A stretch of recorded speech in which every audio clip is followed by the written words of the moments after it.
අද අපි බලමු Adobe License expire වෙලා කියලා එන මේ error එක කොහොමද fix කරගන්නේ කියලා.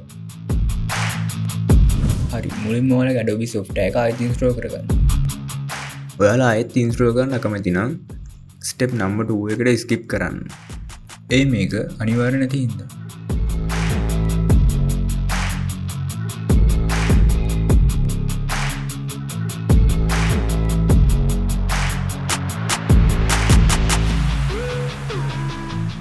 ප්‍රශ්න සහ අඩුපාඩු තියෙනවා නම් කමෙන්ට් සෙක්ෂන් එකේ කමෙන්ට් එකක් දාන්න අමතක කරන්න එපා.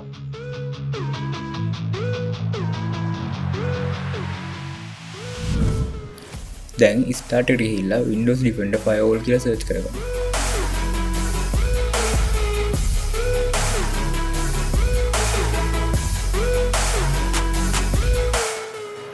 ඒකේ advanced setting කියන එකට යන්න. දැන් inbound rule කියන එක ක්ලික් කරලා new rule කියන එක ක්ලික් කරන්න. ඉතින් program කියන එක ටික එක දාලා next කියන එක ක්ලික් කරන්න.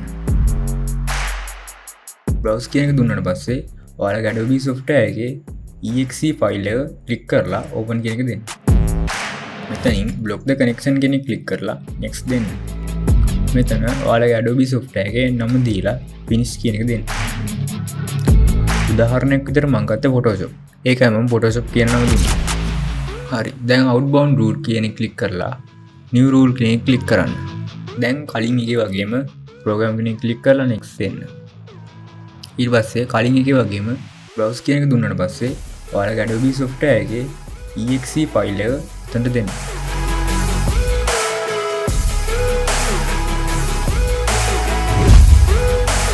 හරි අපි දැන් බලමු අපි කරපු වැඩේ හරියනවද කියලා.